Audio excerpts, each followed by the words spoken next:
10 సమస్యల పరిష్కారానికి తొలి అడుగు పడింది. ఈ నెల 6న తెలుగు రాష్ట్రాల ముఖ్యమంత్రులు కలిసి విభజన హామీలు, పెండింగ్ సమస్యలపై చర్చించనున్నారు. అందుకు హైదరాబాద్లోని ప్రజాభవన్ వేదిక కానుంది.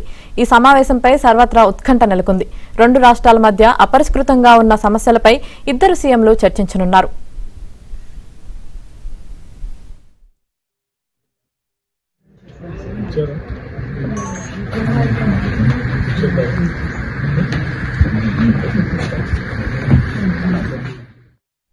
ఇదే అంశంపై మరిన్ని డీటెయిల్స్ మా ప్రతినిధి సిద్ధార్థ్ అందిస్తారు.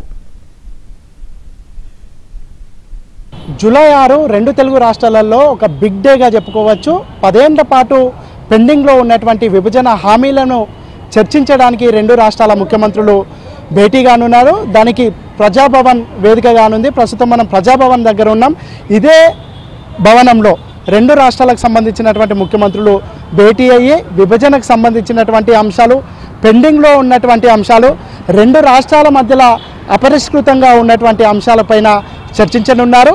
గత 10 ఏళ్లుగా దీనికి సంబంధించి ఒక్క అడుగు కూడా ముందట పడలేదని చెప్పుకోవచ్చు. గతంలో ఈ ప్రజాభవన్లో కేసీఆర్ ముఖ్యమంత్రి హోదాలో ఉండేవాడు. అప్పుడు ఏపీ రాష్ట్రానికి సంబంధించినటువంటి ముఖ్యమంత్రి జగన్ ఇక్కడికి వచ్చారు, చర్చించారు. కానీ ఈ విభజన హామీలకు సంబంధించినటువంటి అంశాలకు సంబంధించిన చర్చ జరగలేదు.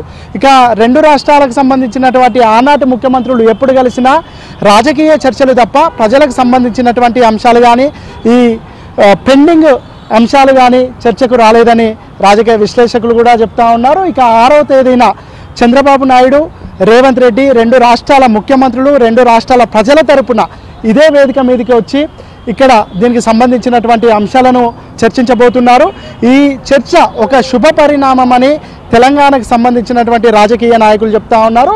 తెలంగాణకు సంబంధించినటువంటి ఉద్యమకారులు కానీ, తెలంగాణకు సంబంధించినటువంటి బుద్ధిజీవులు కానీ ఈ రెండు రాష్ట్రాల ముఖ్యమంత్రులు మధ్యలో జరగనున్నటువంటి చర్చ ఒక శుభ పరిణామం.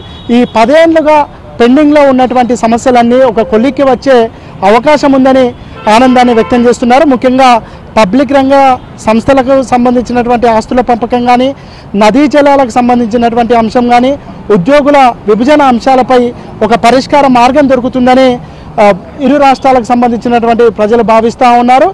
దాంతోపాటు ముఖ్యంగా 2014 సంవత్సరం ఫిబ్రవరి 18న భారత లోక్సభలో ఆంధ్రప్రదేశ్ పునర్వ్యవస్థీకరణ చట్టం 2014 బిల్లును అప్పటి కేంద్ర ప్రభుత్వం ప్రవేశపెట్టింది. ఈ బిల్లు ఫిబ్రవరి 20వ తేదీన రాజ్యసభలో ఆమోదించారు. ఈ బిల్లును అప్పటి భారత రాష్ట్రపతి ప్రణబ్ ముఖర్జీ మార్చి 1వ తేదీన ధృవీకరించారు.